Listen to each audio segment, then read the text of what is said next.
दिल्ली के Indira Gandhi immigration airport पर मणिपुर की एक लड़की ने नस्लीय टिप्पणी का आरोप लगाया है। मोनिका नाम की लड़की के मुताबिक इमिग्रेशन अधिकारी ने उसका पासपोर्ट देखकर घूरते हुए कहा कि इंडियन तो नहीं लगती हो, भारतीय हो। घटना शनिवार रात 9 बजे की है। मणिपुर की मोनिका खान बेगम सियोल जाने के लिए एयरपोर्ट पर पहुंची थी। सियोल में उसे किसी कॉन्फ्रेंस का हिस्सा बनना था। नस्लभेदी टिप्पणी की तफसील मोनिका ने फेसबुक पर पोस्ट की। देखते ही देखते ये मैसेज वायरल हो गया। मोनिका ने फेसबुक पर पूछा है कि वो कैसे इस घटना की शिकायत कर सकती है। मोनिका अभी सियोल में है, वो 15 दिन बाद लौटेगी। मोनिका के पास भारतीय पासपोर्ट था, इसके बावजूद इमिग्रेशन ऑफिसर ने उसकी नागरिकता पर सवाल उठाए।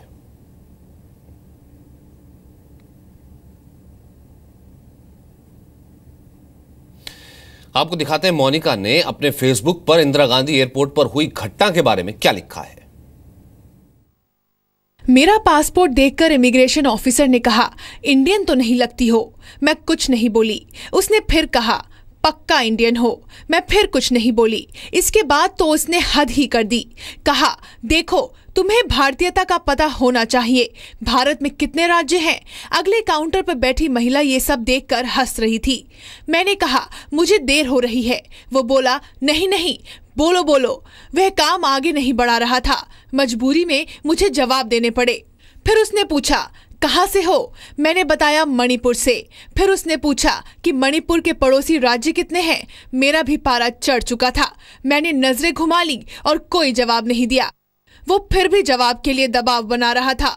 मैंने फिर कहा कि मुझे सच में देर हो रही है। वो बोला कि जहाज आपको छोड़कर नहीं जाएगा, आराम से जवाब दो। मैंने इतना अपमान कभी नहीं झेला। जैसे मुझे अपनी भारतीयता का एहसास दिलाना ही उसका मिशन था। उसे इसमें बड़ा मजा आ रहा था। क्या ऐसी बदसलूकी के खिलाफ शिकायत का कोई तरीका है? तो अभी तो सियोल में है, लेकिन उनकी बहन हमारे साथ है, मोनिका की मैंसी खान गेमगम हमारे साथ मौजूद हैं। मैंसी, आपकी कब बात हुई थी? क्या मोनिका ने आपसे पहले शेयर किया था या फेसबुक पर डाला? आपको क्या बताया था मोनिका ने? जी, वो अभी फिलहाल सियोल में है, तो वो शायद घर में बताना नहीं चाहती थी कि ऐसी दुर्घटना उसके साथ हुई। तो फेसबुक में उसने एक पोस्ट लिखा, तब मुझे उस तरह पता चला कि हाँ कि ऐसा हुआ है उसके साथ। डायरेक्टली उसके साथ कोई बात तो हुई नहीं। अच्छा मैंसी, उसके बाद फिलहाल ये मैसेज क्योंकि वायरल हो गया, तो किसी तरीके का अब तक कोई मिनिस्ट्री की तरफ से फोन, ऐसा कहा जा रहा है कि खुद सुषमा स्वराज इस मैटर को लुकअप कर रही है, उन्होंने खेद जताया? हाँ, मैंने ऐसा सुना है, लेकिन फिलहाल मणिपुर में कुछ जगह में अभी इलेक्ट्रिसिटी नहीं है, तो उस कारण मैं अभी मैं टीवी का एक्सेस नहीं कर पा रही हूँ। लेकिन मैंने मेरे फ्रेंड सर्कल से सुना है कि यस, आवर एक्सटर्नल मिनिस्टर ने कहा है कि इस इशू में वो जरूर हमारे होम मिनिस्टर में दबाव डालेंगी। सो सुन के मुझे प्रसन्नता हो रही है कि यस, कि हमारे टॉप ब्यूरोक्रेट्स एंड ऑफिशियल्स कोशिश कर रहे हैं कि इस इशू को कैसे ठीक करें। मैम सी, इस जगह पर मोनिका है, यहाँ पर कोई भी हो सकता था, आप भी हो सकती थी। आपको क्या लगता है कि क्या प्रॉपर वे रहेगा इस चीज को रिड्रेसल करने का गवर्नमेंट की तरफ से, और क्या मोनिका इस वक्त चाह रही होंगी? ऑफ कोर्स उसको बुरा लगा होगा, फॉर श्योर। मैं होती या कोई और होता तो जरूर बुरा लगता। इसमें बहुत सारे मेजर्स आगे भी ले चुके हैं, बहुत सारे इंसिडेंट हो चुके हैं दिल्ली में, बेंगलोर में, कहीं और में।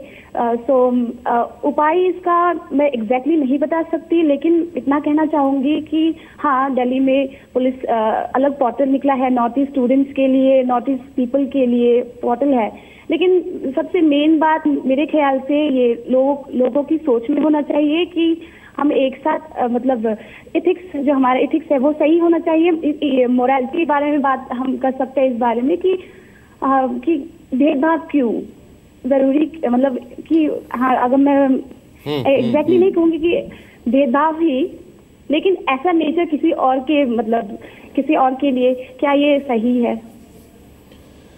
बहुत बहुत शुक्रिया मैंसी, फिलहाल हमसे बात करने के लिए और इस बात को रखने के लिए। वहीं गृह राज्य मंत्री किरण रिजिजू ने कहा है कि उनके पास इस मामले की रिपोर्ट आई है और वो मामले को देख रहे हैं।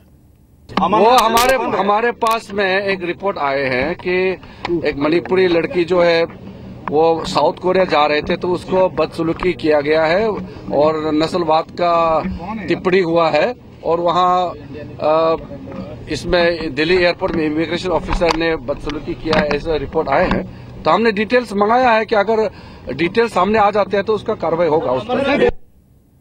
मनीष शुक्ला इस वक्त हमारे साथ मौजूद है।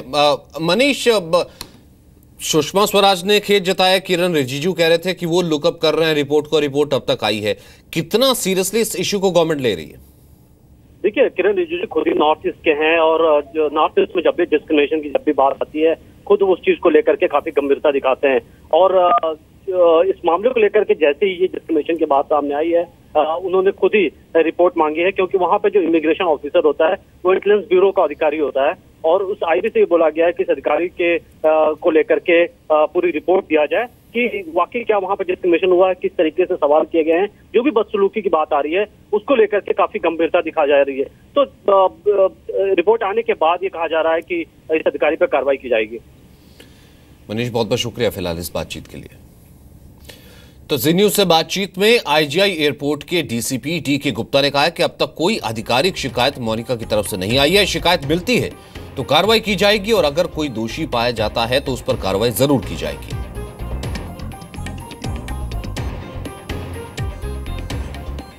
वहीं केंद्रीय मंत्री जितेंद्र सिंह ने कहा है कि हर भारतीयों की तरह पूर्वोत्तर के लोग भी पूरी तरह भारतीय हैं। संवेदनशीलता को ध्यान में रखना न केवल प्रशासन के अधिकारियों का दायित्व है बल्कि समाज का भी दायित्व है। पूर्वोत्तर के लोग भारतीय हैं और उतने ही भारतीय हैं जितना कोई और है। दिल्ली महिला आयोग की पूर्व अध्यक्ष बरखा शुक्ला ने इस मामले में एफआईआर दर्ज करने की मांग की है। एक हमारी भारतीय महिला, ठीक है, उनकी शक्ल अगर दूसरी तरह की है, उनका रंग दूसरा है, इसका मतलब ये नहीं कि वो भारतीय नहीं है। ये बहुत ही शर्म की बात है कि आज भी जबकि इतने सारे कानून बनने के बावजूद अगर किसी भारतीय महिला के साथ वो किसी भी क्षेत्र से आ रही हो उसके साथ बदतमीजी की जाती है और इस तरह का अभद्र व्यवहार किया जाता है। और हम चाहेंगे कि उनके ऊपर पूरी कार्रवाई होनी चाहिए, एफआईआर होनी चाहिए और उनको सजा होनी चाहिए। आपको कुछ घटनाएं बताते हैं कि कब कब पूर्वोत्तर के लोग नस्ली हिंसा के शिकार हुए हैं। अप्रैल 2014 की बात है। डीयू के नॉर्थ कैंपस में पूर्वोत्तर के 2 छात्रों पर नस्लभेदी टिप्पणी की गई थी। 29 जनवरी 2014 को दिल्ली के लाजपत नगर में अरुणाचल प्रदेश के छात्र की पिटाई की गई थी। ये मारपीट नस्लभेदी टिप्पणी के बाद की गई थी। पिटाई से नीडो टानियाम की मौत हो गई थी। सितंबर 2014 को दिल्ली के वसंत विहार इलाके में 2 मणिपुरी युवकों पर हमला हुआ था।